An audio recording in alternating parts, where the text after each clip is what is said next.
कृष्णाय वासुदेवाय हरे परमात्मने प्रणतक्लेशनाशाय गोविंदाय नमो नमः। सनातन धर्म में एकादशी तिथि को अत्यंत पवित्र और पुण्यदायी माना गया है।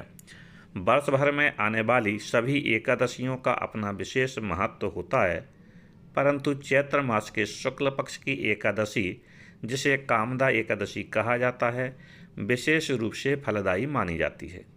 यह एकादशी हिंदू नववर्ष की पहली एकादशी होती है, जो भक्तों के लिए आध्यात्मिक उन्नति तथा मनोकामनाओं की पूर्ति का अवसर प्रदान करती है। मान्यता है कि इस पावन दिन भगवान विष्णु की श्रद्धा और भक्ति से पूजा करने पर जीवन के पाप नष्ट होते हैं और व्यक्ति को सुख, समृद्धि तथा मानसिक शांति की प्राप्ति होती है। कामदा शब्द का अर्थ ही है कामनाओं को पूरा करने वाली, इसलिए यह व्रत भक्तों की उचित इच्छाओं की पूर्ति करने वाला माना गया है। आइए अब हम कामदा एकादशी की व्रत कथा का श्रवण करते हैं। एक समय की बात है, भगवान श्री कृष्ण और युधिष्ठिर महाराज के बीच संवाद हो रहा था। युधिष्ठिर महाराज ने भगवान श्री कृष्ण से कहा, हे केशव, मेरा प्रणाम स्वीकार करें और कृपा आप मुझे चैत्र मास के शुक्ल पक्ष में आने वाली एकादशी के विषय में बताएं।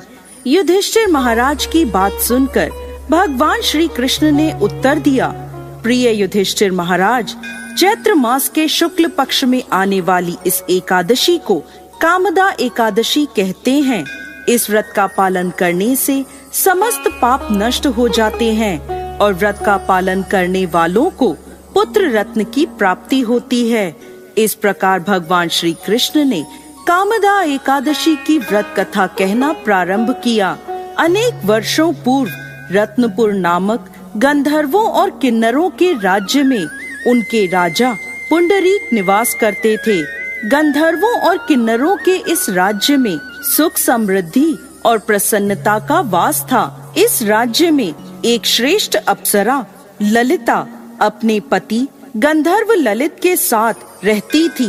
वह दोनों सदा एक दूसरे के प्रेम में लीन रहते थे। एक दिन ललित राजा पुंडरीक की सभा में नृत्य और गायन प्रस्तुत कर रहा था, परंतु उसके साथ उसकी प्रिय पत्नी ललिता नहीं थी।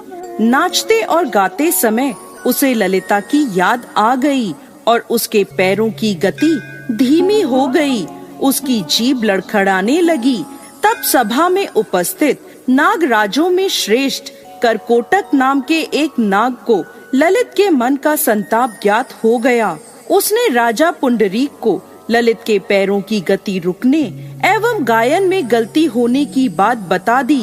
करकोटक की बात सुनकर राजा पुंडरीक को गुस्सा आ गया और गुस्से में भरकर उन्होंने ललित को श्राप दे दिया, हे मूर्ख, तू मेरे सामने गायन प्रस्तुत करते हुए अपनी पत्नी को याद कर रहा है। मैं तुम्हें नरभक्षी राक्षस बनने का श्राप देता हूँ। महाराज पुंडरीक के इतना कहते ही वह गंधर्व विशालकाय राक्षस बन गया। उसका भयंकर मुख, विकराल आँखें, जिन्हें देखने मात्र से भय उत्पन्न हो जाता था, ऐसा राक्षस होकर वह अपने कर्मों का फल भुगतने लगा।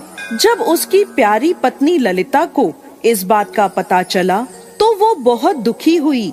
ललिता अपने पति के विकराल आकृति देखकर मन ही मन सोचने लगी, क्या करूं, कहाँ जाऊं? मेरा पति बहुत कष्ट भुगत रहा है। वह रोती हुई जंगलों में अपने पति के पीछे पीछे घूमने लगी। जंगलों में घूमते घूमते उसे एक सुंदर आश्रम दिखाई दिया, जहाँ एक शांत मुनि बैठे हुए थे। ललिता शीघ्र उनके पास गई और मुनि को प्रणाम करके उनके सामने खड़ी हो गई। उस दुखी नारी को देखकर मुनि बोले, तुम कौन हो और यहाँ कैसे आई हो? ललिता ने कहा, हे महामुनि, मेरा नाम ललिता है।